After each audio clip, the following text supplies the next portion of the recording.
My name is Vicky Nasr. I was born in 1985 in Redcar, which is just near Middlesbrough.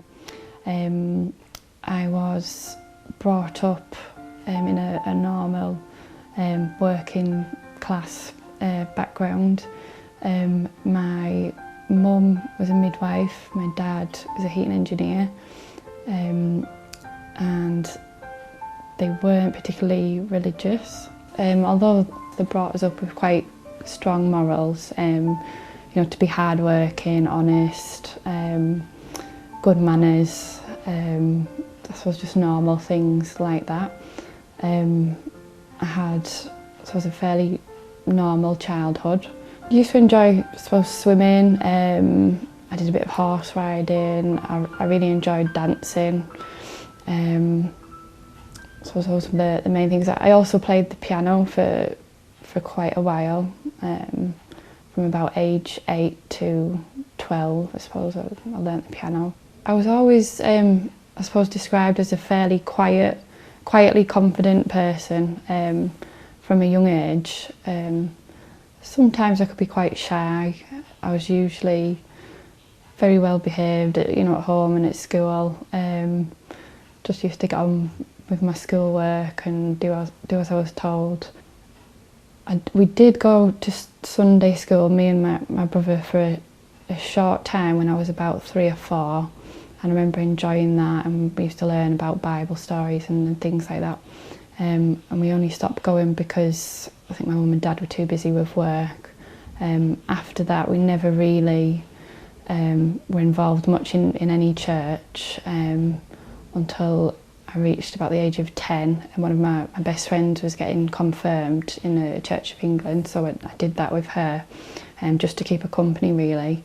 And from then on, I started to get more and more involved in the church. I used to go regularly, and I learned, I suppose, quite a lot about Christianity and the Bible.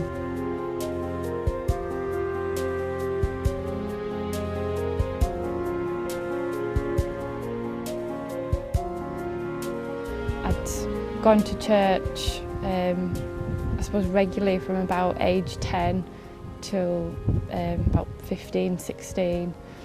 I would say, I believed in God, I believed in the devil, I believed in heaven, hell. Although none of the Holy Trinity concept made sense, because it was like you have God and you have the Son of God, Jesus, so what was this third thing? Was it the ghost of Jesus after he died and been resurrected? So I remember being confused, who do I pray to? You know, do I pray to Jesus or to God or this spirit?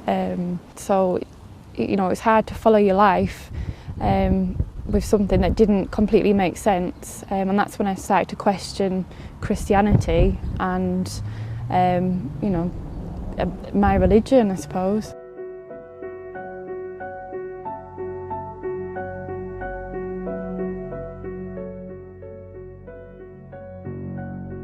I definitely believed in God, and I would have called myself a Christian.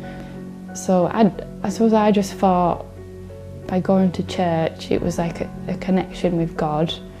And as I got older, I started to lose that. It just stopped making sense. I just felt like nobody was listening to, you know, to my prayers when I was going to church. I wasn't getting that sense that there was something, you know, holy there. I had my heart set at one point on becoming a doctor, and I wanted to go to medical school. And all through school I'd studied so hard, all through college. You know, I'd maybe like given up going out with friends, you know, so that I could get schoolwork done and things like that. And when I didn't actually get accepted into medical school, even though my grades were pretty good, that turned my world upside down. You know, I had this plan for my life that I dreamed of, and all of a sudden I knew it definitely wasn't going to happen. So that was one thing. I remember sort of feeling quite depressed when that happened.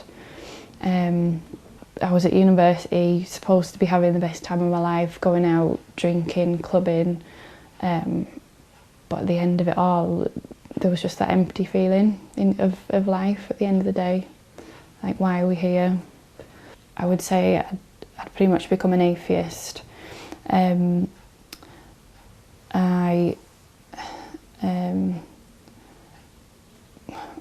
became an atheist, I suppose, because I just felt like Christianity didn't have the answers. As it was corrupted. I hadn't really looked into any other religions at that point. I suppose I just started to live my life as I wanted to, I suppose, without any specific direction or purpose, just to, to have fun. I would go out drinking. I had boyfriends, just like any, I suppose, normal 18-year-old girl at that time. But I found life was full of problems, full of obstacles. That sort of lifestyle didn't make me happy. I think that probably 99% of people in Britain probably are depressed, or at least at some point. I know that the number of people taking antidepressants at the moment is very, very high. And I think there's a lot of people just the same. Maybe they're okay until something does happen in their life where they are tested and they then don't have that religion to fall back on. So it's very easy for them to become depressed, because I suppose their life is quite empty, lonely, they don't have answers.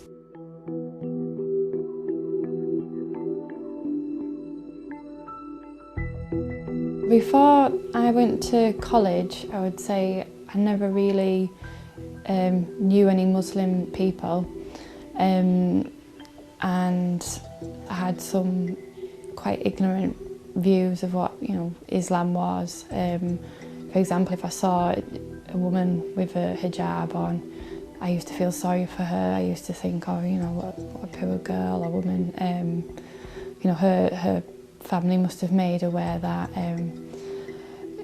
Basically, I thought that they were oppressed. Other than that, I never had really thought much about what Muslim people really believed in.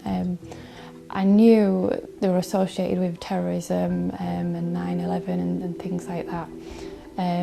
But I never really, took much notice. And then when I was in college, sort of 16, 17, I became quite good friends with a girl. She was originally from Sudan, but she was Muslim, and she was just one of the nicest people I'd ever met.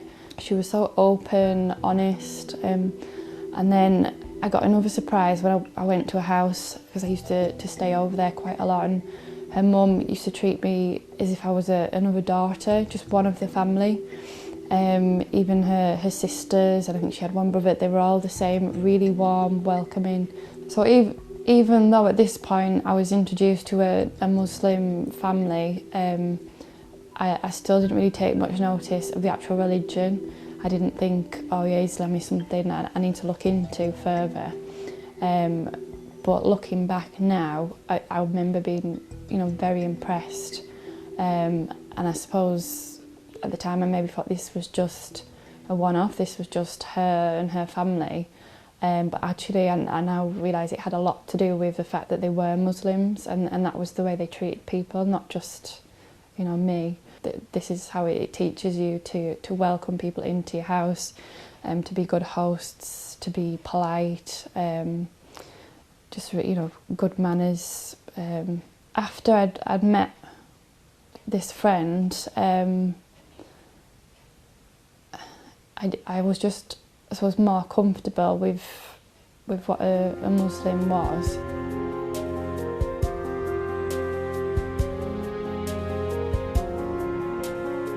When I was at university, I actually got friendly with someone from Saudi Arabia, and they found out that I had been brought up with a Christian background. I knew quite a lot about the Bible and things, so they actually started to really ask me a lot of questions about, I suppose, what was the same in Christianity and Islam and what was different. So through those conversations, I started to learn a lot about Islam without really realising it at first. And I don't think he ever actually intended to sort of preach to me and, you know, make me revert. And even just simple things like really opened my eyes, because I think before that I'd been very ignorant towards Islam. I just classed it as another like nonsense religion, and the more I learnt about Islam from those conversations, that sort of the more shocked I was. I became very interested in it. I started to watch documentaries, films, I read books.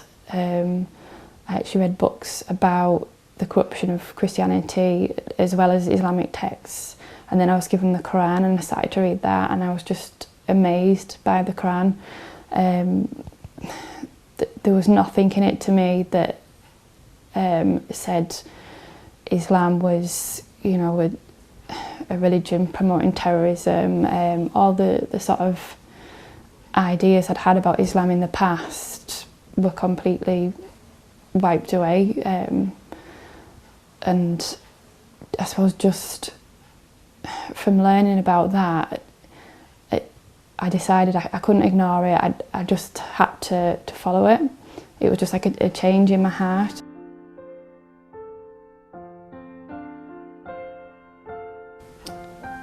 When I started to learn about Islam, I realised then that everything was for a reason, everything had answers. What we have planned is not necessarily what Allah has planned for us, and in fact you often learn in the future things have worked out for the best. So I think I must have reverted, I think it was about the end of 2004, 2005. I remember I was actually watching a documentary, and it was about an English woman actually who had reverted herself, and she talked about how before that her life was, I suppose, like a lot of other English girls. She'd had I think, if I remember correctly, she'd had a bit of trouble with like drinking and sort of getting in trouble and hanging about with like groups, and I think she had actually a Pakistani boyfriend, and she ended up marrying him in the end, and she learnt about Islam, and she just completely transformed her life. And she was saying how how her life is now better, how it's improved. She talked about a lot of things. So I suppose from that I thought, well, if this woman has become a Muslim, and I suppose what she was describing was kind of similar to me, and her life has become better in that way, I suppose something inside me just thought, I want to be Muslim. I really have to do this, and that's when I started to tell like friends and a few people around me. Some of them were quite dismissive, as if, oh, like really, is this not just like a little fad? They didn't exactly. But I think they kind of, well, if you are genuine, that's nice. But the Saudi friend, he was over the moon. I think he was shocked, but yeah, he was over the moon. He encouraged me. But then another friend actually put me off and said, oh, you couldn't do that. You wouldn't be able to pray 5 times a day. You won't be able to stop drinking. Your family will never accept it. he wasn't practicing, and he was like, if I can't do it, you certainly can't do it, sort of thing. It just kind of made me feel like, well, if he can react like that, how many other people are going to react like that? Because like we know that just because somebody is a Muslim, it doesn't necessarily mean they are a good person. They might call themselves a Muslim, so I was a bit worried about maybe going to see an imam or someone in the mosque and getting told to, to get lost or something. I mean, the chance of that happening is obviously very, very slight, but that I was still a bit worried about getting accepted, I suppose, by other Muslims, as well as non-Muslim people.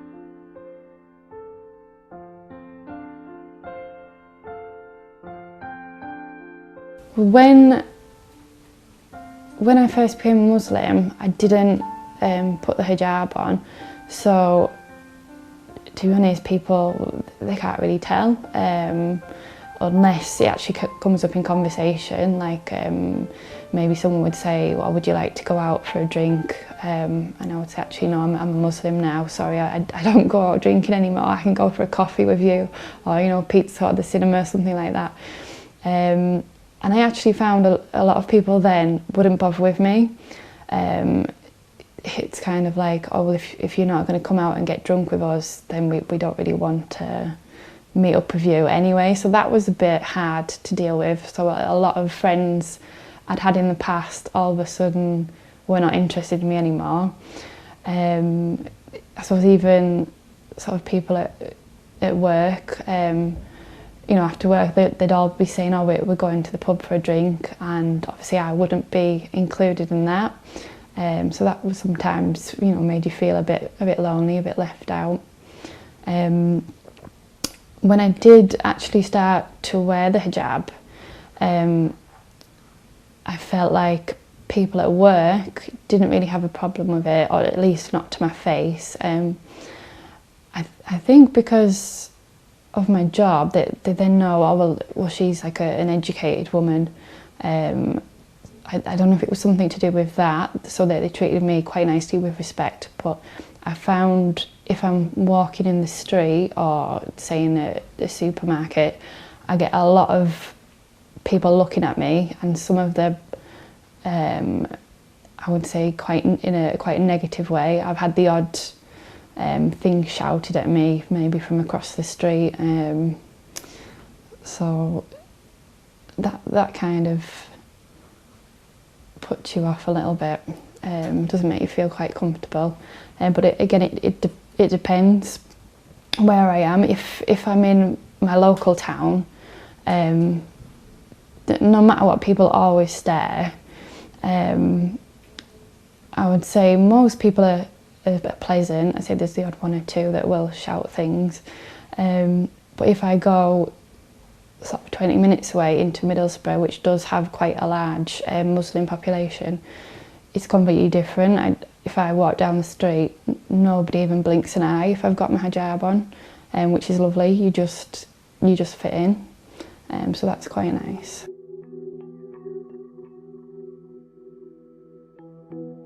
Since I reverted to Islam in about 2005, 2006, I I've been married and I've had a son, and this is him, Yusuf. He's 18 months, and my life has definitely changed for the better since becoming a Muslim. I have much more focus in my life, and a lot of that is due to being guided from the Quran. So I do use the Quran, as I say, for my daily life. If I'm having problems in my life, if I want to look for answers, I know that I'll find it in the Quran. As well, what I find is sometimes you'll read something in the Quran like one day, one time, and you'll get a certain meaning from it, and then you might sort of find you read it again in a few months, and you can get a different meaning from it. Not that it contradicts itself, but it's so amazing, it's so complex. It's not just you know, a book, like a collection of stories like the Bible. It is something to live your life by, basically. My advice to anybody who hasn't read the Quran, I would say definitely not to dismiss it as, you know, a nonsense religion. It's not full of violence or hatred towards non-Muslims. It's not telling people to go and you know, become terrorists and blow themselves up in the name of Islam. It's just not like that. It is a peaceful religion, and if you read the whole Quran, you will understand all the context to different things. My advice to somebody that is thinking about reverting to Islam, I would say just go for it. Don't hesitate. Don't worry about, you know, what people are going to think and say, because in the end Allah will help you. He'll be there.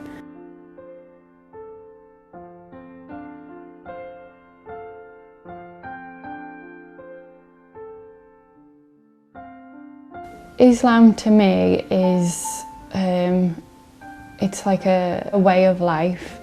I feel like it's something you can't ignore. Once you've learnt about Islam, you can't just go back to the normal way of living, because it just doesn't make sense anymore. So there's so many things that I get from being a Muslim. Just I get like a sense of peace in my life, comfort. Any sort of questions that you have about your life, you can open the Quran and you will find answers. It just takes away all that sort of doubt about why we're here, how we should live our lives. So Islam is really the answer to all the questions that I have in my life.